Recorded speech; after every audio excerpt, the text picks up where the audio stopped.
Good morning guys, no? Kape po tayo.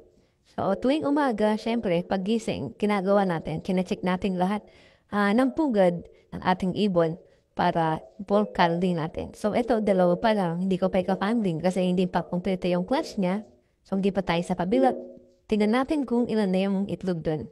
Katok muna tayo. Katok, yan. Ito, isa pa lang guys, no? Makita niya. So, hindi ko na siya ika-candling kasi isa pa lang yung itlog. Hantay natin makomplete yung clutch. Just lagyan natin ng markings para natin na may itlog doon. Ito, sigit tayo. Wala. Wala. Wala. So, wala. Sa kabila, tingnan natin. Ito. Ito, anim to. Tingnan, sige. Check natin So, hanapin natin yung pang-candling natin na flashlight. Ito yung ginagamit ko pang-candling. Tingnan nyo. Anim ng itlog. So, yan, silipin natin. Okay, mamaya, pakita ko sa inyo kung paano. So, silipin muna natin ulit yung kabila. Makita natin kung may itlog o wala. So, kailangan pa, tatapusin tayo. Pero ito yung ginagamit kong pang markings. Laka lang, kulay orange, para kung may itlog doon. Ito guys yung ginagamit kong flashlight, no? Kung kailangan nyo to, 200 pesos sa akin, nabibili po ito. Yan, napakalakas niya, napakaliwanag. Kaya makikita nyo talagang may itlog o, ay may similya o wala. So, ito, testing natin Ito yung may itlog na anin guys, no? So, gamitin natin yung pang-tali natin.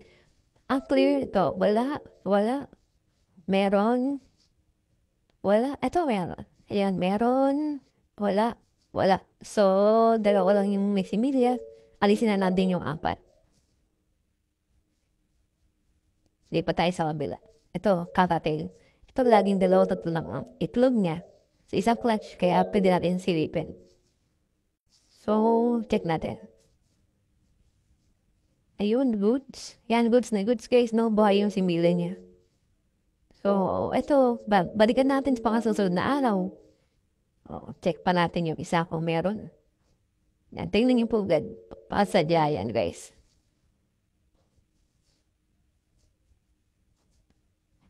So, yan yung breeder ko. Ito, check natin. Walang markings, no? So, budgie to, pares, English budgie at euro.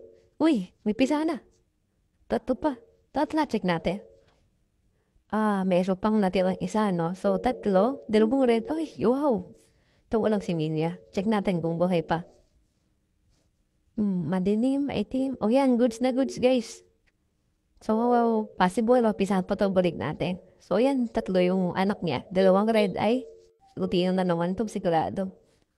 So, ito yung mga naipon natin na walang similya. Buti na lang may flashlight tayo. Kundi, dilim-liman pa to nakinahin, no? So, uupuan niya yan hanggang sa mabugok na bumaho na natin yung dilaw na yun.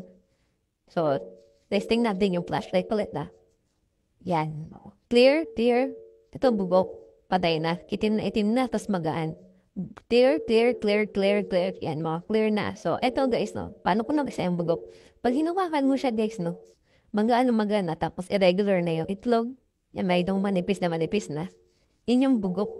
So, maraming salamat. Ito lang.